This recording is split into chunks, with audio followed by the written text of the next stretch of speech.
And we're streaming on all the platforms. Well, hello. Streaming on all the platforms. There you go. All we needed to do is restart a computer.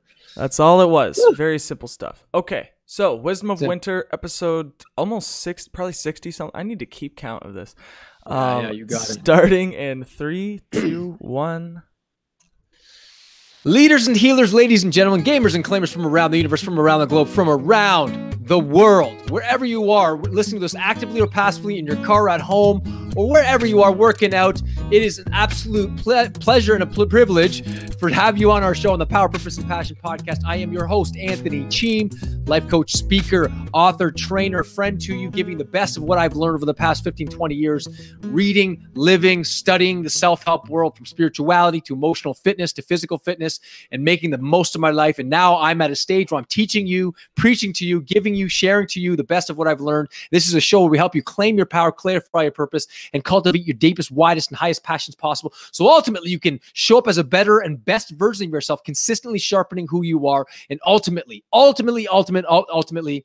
inspiring others to do the same so they can also live a powerfully, purposefully, and passionate life. Thank you for joining us on this show. Cameron, how you doing, my friend? What's going on? I'm doing real good. I was just about to take notes for the show because I think I want to start doing that because this is a really good show. And it's weird because you actually do now have your ebook ready to go. It is already up there. If people give their email, they can get the ebook. But I remember sharing that status and I was like, I was going to say it's kind of weird that like a person that I'm friends with handed me his book and I read it and it changed my life. Like, that's just an interesting thing because like, you know what I mean? We're like partners and stuff. So it's kind of funny, but that's how I feel about the show as well. Like it's kind of like, oh, okay, this show's kind of changing my life, even though I'm the one sort of bringing it out there. It's funny, but I just thought I'd like start taking notes on this kind of stuff. Yeah, you got it. I'm doing very, very well. Life just keeps getting better and better, and you know, I know there's going to be tough times and all that stuff, but I think we talked about last week just a little bit the way we speak to ourselves and the words in which we say like, oh, it's going to be tough, or it's only going to get worse, or you know, this won't last forever.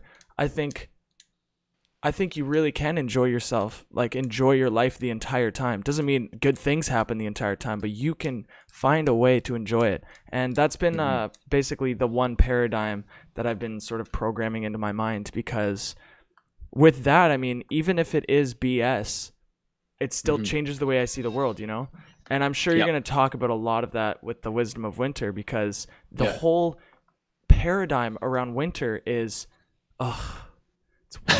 you know what? Everybody's like, they're just like, all this winter stuff. It's going to get cold. It's going to do this. It's going to, like, even your anticipation of winter is almost worse than winter itself. So I'm really excited for this episode, seeing as it's now December. Christmas is around the corner. New Year's. This is the exciting time. We're preparing you guys for the January, February, March, as you talked about before the show. So I'm excited to hear about it. Take it away. Good. Fantastic. Thanks again there, Cam, for allowing me to share my message out to the world. I would not be able to do this without you, my friend.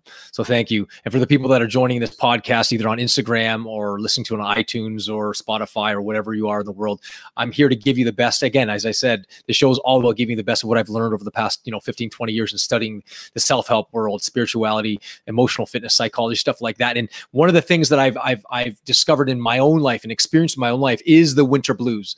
And for the past 25 years, I'd say when I was dating my then girlfriend, now my wife, she discovered within the first few years around February, and that I would get down and sad, and I wouldn't be able to be myself. My energy would go low. I would go into depression mode, and I wasn't really aware of it. I thought I was just tired, but she noticed January, February was a time when I would just go down and down, and every year it would get worse and worse and worse. And she discovered that, and I started to study this stuff. I thought, wow, did something happen during February that that unconsciously has brought me down emotionally, and something in my relationship and my personal life. So I started to kind of dig deep into my past life, and nothing, I could discover nothing around Valentine's Day or post Christmas or post New Year's, although Christmas is my favorite time of year. I love it. I love buying gifts and thinking about other people and giving to people and loving people. It's just one time a year I tell people that we take our mind off of ourselves and onto others, and what's going to make them happy, either through physical means or through our own presence,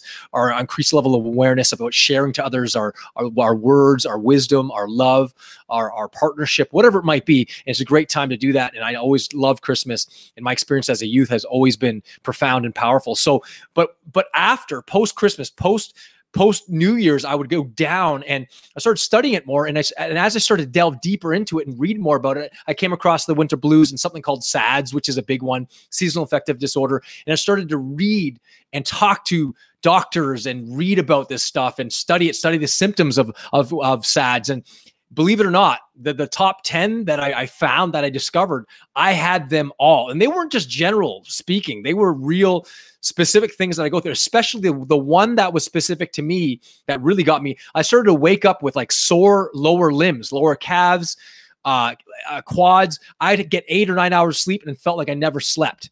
I'd had an increased craving for carbohydrates. I had an increased level for my moodiness was go up and down. I was tired. I was moody. I was cranky.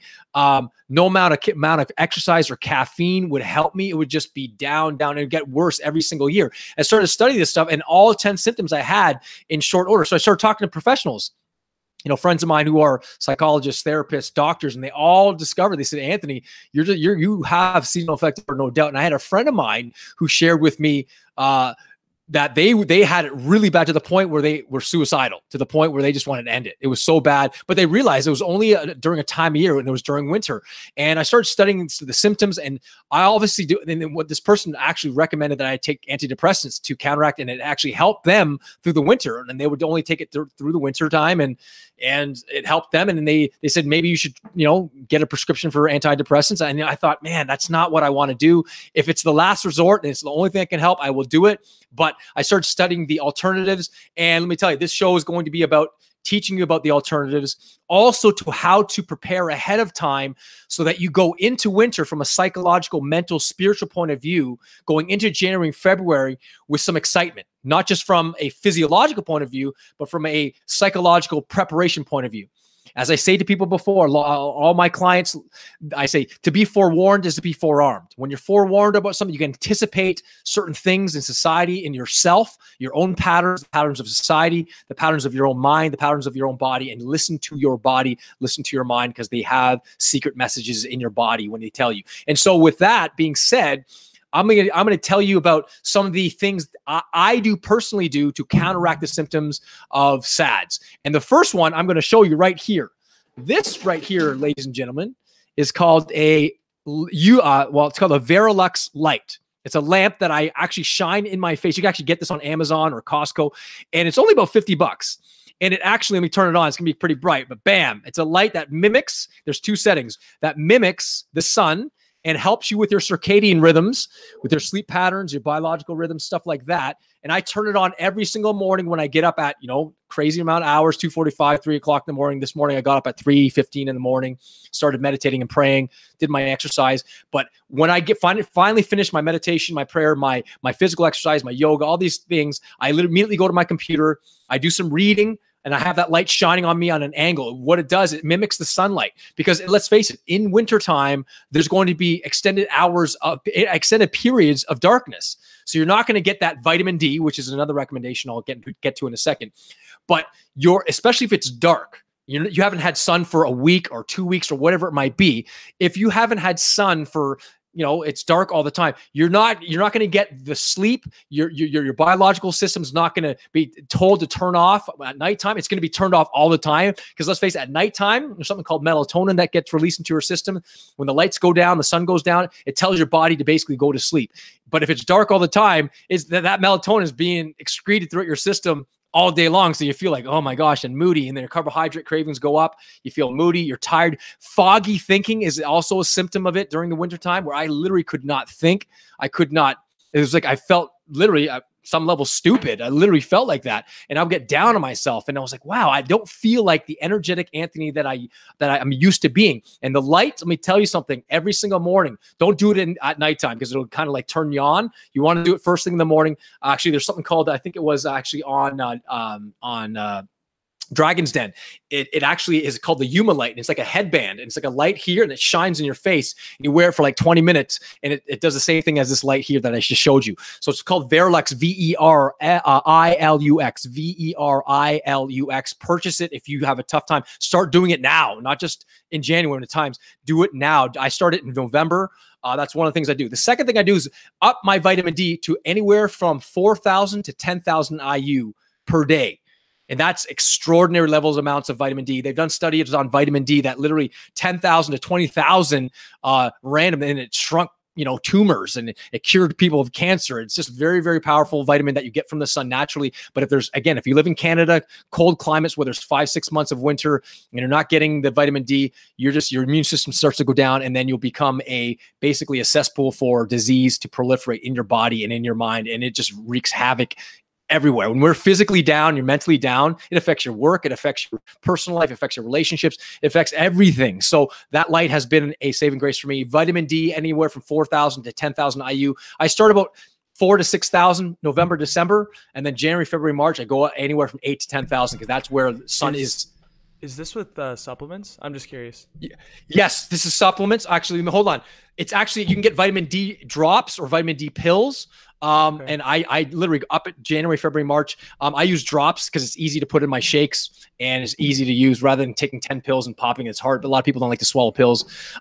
The other thing is magnesium. I take in the morning with my meals and before I go to sleep. Magnesium is one of those wonder vitamins that literally helps with so much digestion, with sleep, with muscle soreness. It has like so many different, a lot of people think magnesium, but a friend of mine who's a doctor, he told me he went to a nutritional seminar and the doctor was like, if there is a vitamin that you want to take, it is vitamin D and magnesium at huge amounts. Basically, it'll help actually with your digestive system too and help you go to the bathroom. So vitamin D, magnesium, the Verilux light. The other thing too, a lot of people don't know about that I've realized that I started using in the past, I say 4 or 5 years, was aromatherapy, specifically during the wintertime, citrus scents. So anything aromatherapy that has a citrus, orange, lemon, grapefruit smell, and you do it in the morning, in the afternoon, or at nighttime, it actually stimulates your brain to think that it's summer. So if you can do that with aromatherapy, that's one thing that I do too. I have my aromatherapy thing going on in the other room with some Christmas scents because I love Christmas so much, but I do it in the morning, the orange scents, or I actually take the actual aromatherapy and I literally sniff it. And I sniff it in the morning, during the afternoon, just to help me energize my body, and the olfactory sense, the sense of smell, is the most powerful. That's tied back to memory, and it's very powerful. So again, we got the light, Verilux light, we got the vitamin D, we got the magnesium, we've got the aromatherapy, and the other thing too, two things that I would also recommend: exercise. Don't kill yourself. If you don't have the energy, don't get mad at yourself and say, "Oh, why do it?" But let me tell you, I often tell people the best exercise that you can do, the best workout you can do, is the one you don't feel like doing, but you do it anyway.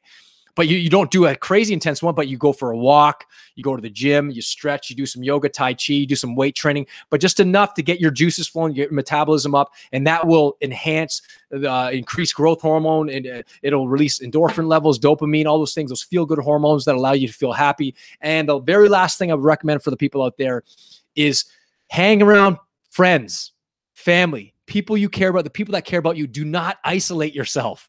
Because isolation, I'm telling you, it might seem like you don't want to burden other people, but let me tell you, when I started talking about my own troubles with seasonal affective disorder, literally, I was severe depression. It was really, really bad, to the point I was like, I felt like I felt guilty. I felt like a fraud. I'm like, man, here I'm trying to help people, and I feel like depressed and sad all the time.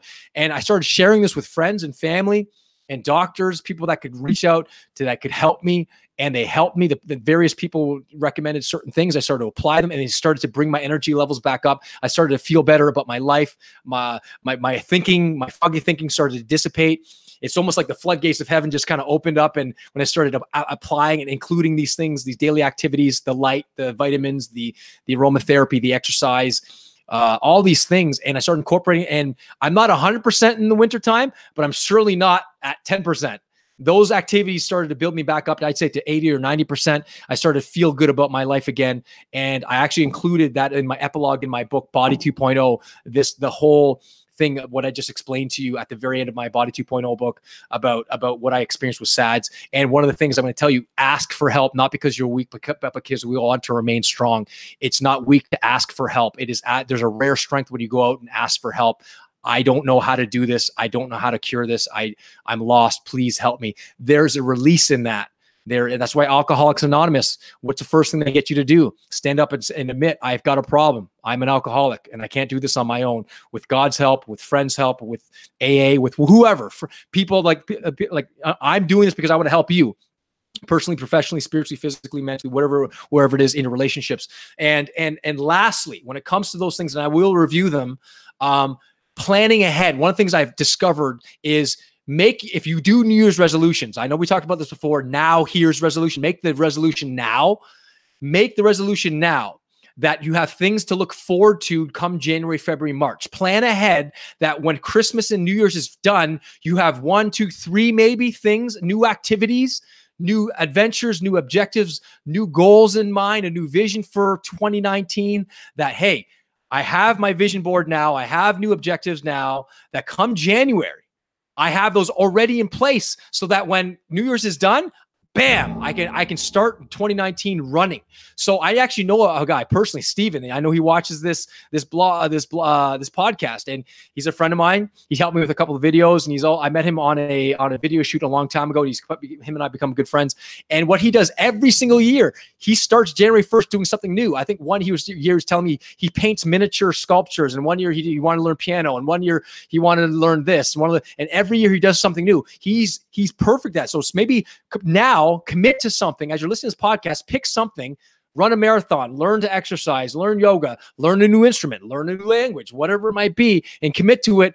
Buy the audios, start taking the lessons now so that you enter the January and February and March season with something exciting, something challenging, something rewarding, and something fulfilling. And I've told you people before on this show, the brain, the reward centers of your brain are most active when 3 things are happening. I want you to remember this. The reward centers, when something new and exciting is being introduced, something challenging to you, something new and exciting, something challenging, and number 3, you feel like you're making a sense of contribution. And if you feel like all 3 of those are in place in any particular activity or vehicle that you're using, trust me when I say this, the reward centers of your brain, dopamine, endorphins, all these feel-good hormones will going to be flush your system and be released, and you're going to feel good, and you'll counteract the symptoms of the winter blues or SADS or whatever it might be, depression, and it will help you long-term, both in the short term and the long term. So I hope this helped, guys. Any insight there, Cam, as we kind of wrap this up?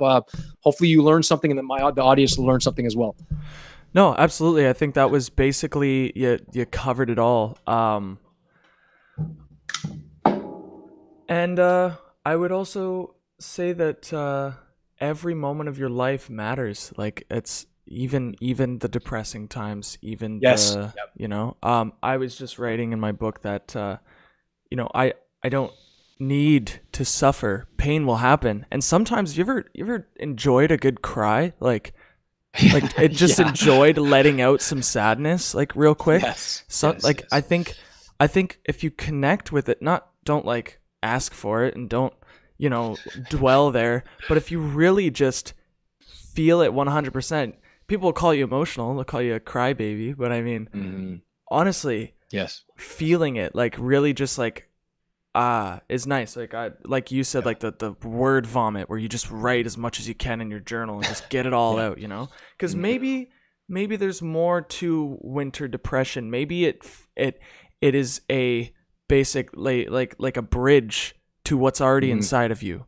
Yes. Because I mean, if you didn't have that within you, it wouldn't come out, would it not? Like, I don't, obviously there's the balance because there's chemicals in the brain and serotonin and sunlight and all this stuff. But, if you had nothing to be depressed about, like I have a question, when you had seasonal defective disorder or affective yes, affective disorder. No problem. When you had that, Would you wake up thinking about something in your life and the fact that that thing is depressing, or would you just wake up out of nowhere, like everything around you is great and you know that, but you're just sad? Like what was it? Okay, so that's a great question, because I would literally wake up, my body was sore, my mind was just like, oh, what the heck? I've slept all this time and I feel like I haven't got a good night's sleep. And I would literally drag myself, and I would like activate every peak performance technique could literally draw from, and then activate it. And within minutes, it would be like, again, right? And it was like, my gosh, what's happening? Right. And so the other part, and I'm glad you bring that up there, Cam. The other part about it is that's so profound. The wisdom of winter, it symbolizes hibernation, reflection, examination. And we've talked about the seasons of life. You might be in the summer of your relationships and the winter of your spirituality, lacking meaning, not sure what the universe or God is telling you. You might be in the fall of your finances, reaping tons of rewards and harvesting the tons of rewards, but the springtime of your relationships and just starting a new relationship. And every season has its benefit and every season has its hardship. There's healthy and unhealthy, dark sides and light sides. And the light side of winter, yes, there's darkness, but maybe it's time to reflect. Maybe it's time to bears will hibernate for months, and that's symbolic of our hibernation spiritually, physically, mentally, emotionally. Maybe we need to hibernate and reflect and meditate and just relax and step away, get off the grid for a bit, and just allow ourselves to be and to write in our journal, to reflect on our thoughts, reflect on our life, and then maybe set some new standards and goals and objectives for the future in particular areas of our life. And I discovered, I know this 100% with every part of who I am, that love and suffering are two sides of the same coin. That the more you suffer, the more you're going to feel love. And the more you love, the more suffering gets revealed. And so they're just dance partners, eternal dance partners. I don't know why that is, but I have to say, when I suffered in the wintertime and I was struggling, I came out so much more wiser. I became much more patient and persistent and much more appreciative and grateful for those down times and my up times. And you find yourself giving thanks for those times. And because I now know that what I'm talking about, if I just read it in a book and I didn't experience it, this is coming from raw experience of SADS, like real raw experience. And the people listening to this show would not feel like I'm just some sort of theorist, or I'm just wrote a book on me studying depressed people during the wintertime. No, I really experienced it, which I find, and I've discovered that in my work as a life coach, working with people that are struggling in their life, especially teenagers, when I tell them about my teenage life, and you wouldn't have pegged me as to be a motivational speaker, a life coach, a musician, and all these things 20, 25 years ago, only because I struggled. I was suspended. I got in trouble with police. And my best friend was killed in a car accident at age 16. I struggled in high school, which gives me that edge in helping teens and helping people, because I have struggled. The best people that can help alcoholics are invariably who? Alcoholics that are struggling with alcoholism, right? The people that struggle with addictions, who can help them? People that have struggled with addictions. That guy, James Fry, who wrote the book, A Million Little Pieces, he struggled with addictions to alcohol and heroin and all these things. And he's able to help people that with his book and with his, his vocation and helping addictive people that are addicted to drugs and whatever not. It's experience of life that gives you that wisdom. And there's that Chinese proverb, and I'll end here. There's that Chinese proverb that says, if you see it, if you hear it, you will not remember it. If you see it, you will remember it. But until you experience it, you will never understand it. So experience life, experience the depths of your suffering and of the love that's around you. Yes, experience it. Yes, give it your attention. Yes, don't deny it. Give it your all. Go into your suffering, go into the depths of your hurt. And you will come out with much greater wisdom than if you just run from it or deny it or read it in some book. As I heard one guy say, James Finley, one of my heroes in the spiritual realm, he talks about one step that you take in full attention, or one breath you take in full attention and awareness of your breath, or the step that you take, can teach you much more about life than 1,000 spiritual books. And death can teach you more about life than life can teach you about life. But life can teach you about death more than death can teach you about death. So they both work off of each other. So your love and suffering during the wintertime, extract it, pull from it wisdom, pull from it experience, it pull from it love, and you will come out with so much more wisdom, freedom, liberation, and guidance, and you'll be able to be armed with the tools and strategies to help your fellow man, your fellow teachers, brother, sister, father, mother, son, daughter, whomever you're willing or whatever role you're playing in life. So to your continued upgrade and evolution, ladies and gentlemen, leaders and healers, gamers and claimers, to your continued upgrade and evolution, live it up with power, purpose, and passion. And we love you on the show. If you like the show, comment, like it, questions, anything, we're here to take it in. And I'll do my very, very best to get back to you and share with you on this podcast. Thank you very much. God bless, guys.